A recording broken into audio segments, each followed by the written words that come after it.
Hello, good people. My name is Edwin Gita Ukibe. I'm an addiction professional, and today I want us to talk about something that is really a concern to me and a concern to the nation. We have realized that people who are affected by alcoholism and drug abuse, they face a lot of stigma. Stigma to the people who are consuming the substances, stigma to the family members, stigma to the community, and even to make it worse, stigma to the facilities where they go for treatment. I want us to agree that addiction is a disease. Addiction is a disease like any other, and a rehab facility is a treatment facility like a hospital. Actually, it is a hospital. If you'll agree with me, you'll find that when somebody stays in an area with mosquito infestation, marshy waters, stagnant waters, where there are bushes, and they happen to be bitten by a mosquito, they get the malaria bout, and they present with some signs and symptoms. They start shivering, they start having headaches, joint pains, and they go to a hospital where they go and find a doctor. And this doctor does the diagnosis, prescribes some medicine, offers treatment. Some of them are inpatient, others are outpatient. And once they are inpatient, they are advised to observe their diet, to observe all those areas that are needed for somebody to go back to the normal health. After some time, these people are discharged from hospital, and they go back home.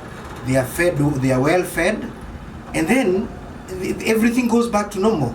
But unfortunately, in some instances, you'll find that if the water was not drained, if the bushes were not cleared, if the mosquito is still infested, the area is still infested with the mosquitoes, this person is likely to have a reinfection. Now, let's come to alcohol and drug abuse. Same case happens here. This is a person who is surrounded by so many toxic environments. It could be childhood trauma, it could be marital challenges, it could be environment like workplace, or mention it, a dysfunctional family, and they are bound, they tend to become sick.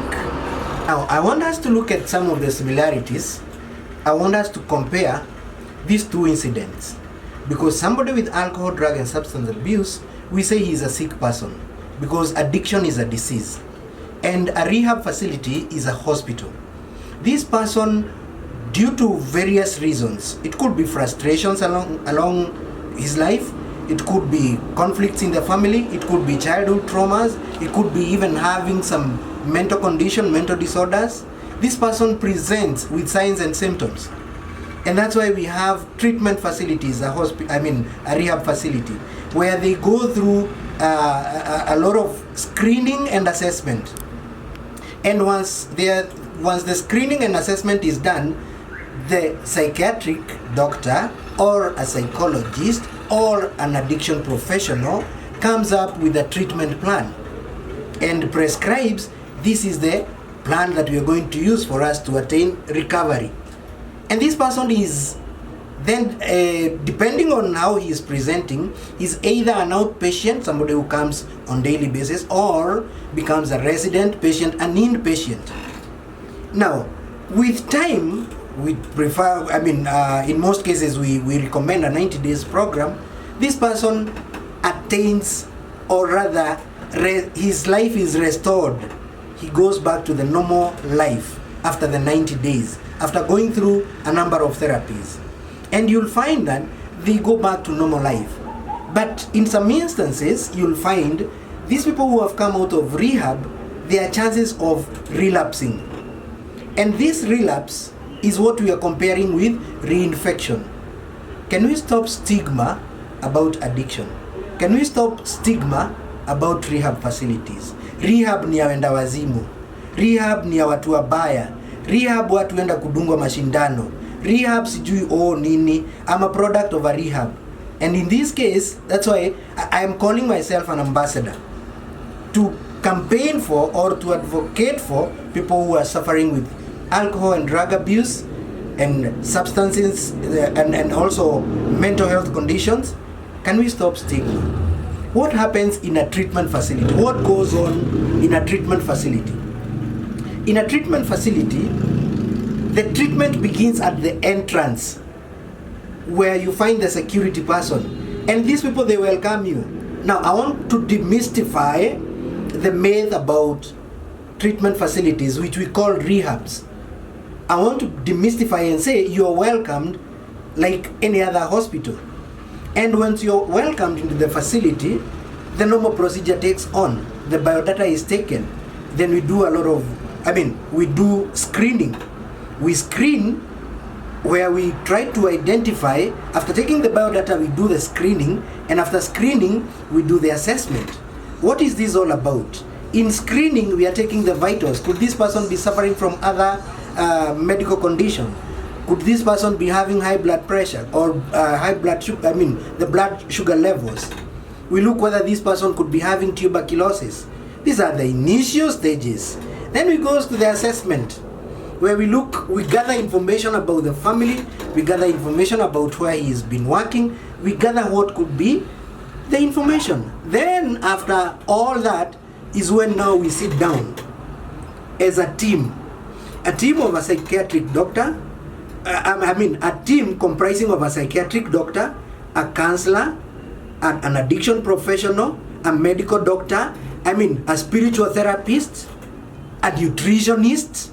We sit down and agree what is the way forward for this particular client, because it is usually individualized. It is not a blanket treatment. So we individualize these cases.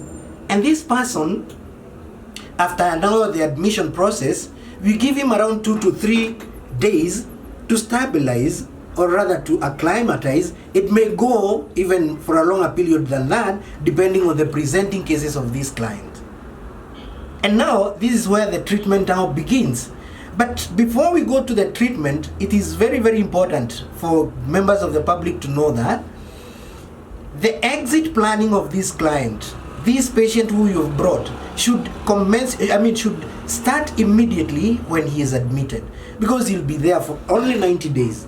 And it is very important for the involvement of the loved ones, the significant people in this person's life. Let them be involved to plan his exit soon after the admission, because we have to prepare on how to reintegrate him back to the society. So my good people, treatment goes on well. If he has a psychiatric disorder, the psychiatric doctor prescribes some medication. If he doesn't have, then he goes through the normal process. If this person is presenting with withdrawal symptoms, zile tunaitanga kutetemeka and hallucination, then he is given some medication. We call it pharmacotherapy. Once this person has stabilized, there are no tremors, he is sleeping very well, that's now when we begin with the psychology. And along the way, we also involve the parents. Along the way, we are checking on the diet. And within 90 days, this person is ready for exit. But before she exits, we always take them through relapse prevention skills. We always take them through life skills. We always take them through, we try to build them such that when they go out there, they will be in a position to resume their normal life. We also warn them that they should remember they are the only people who have been to rehab.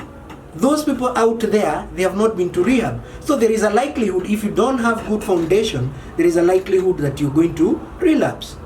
So, rehab ni hospitali. Addiction ni ugonjwa. Tuache stigma. Can we support our loved ones? Can we care for them? Can we love them? I wish to, at this juncture, to thank the government, the Kenya Kwanza government, and particularly Office of Deputy President Rigathi Gachagua, Office of High Excellency Dorcas Gachagua, for taking the bull by the horns, for showing that political goodwill, because this is something that has been lacking for so long.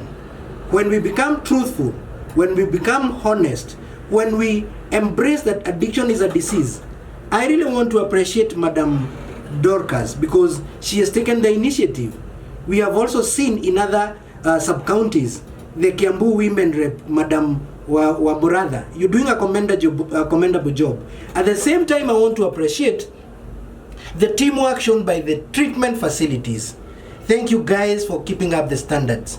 Thank you for showing that indeed treatment is working. The rate of recovery is on the higher side.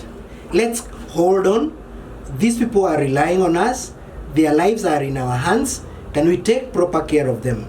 But of most importance, if you're going to win this war, is to embrace that addiction is a disease.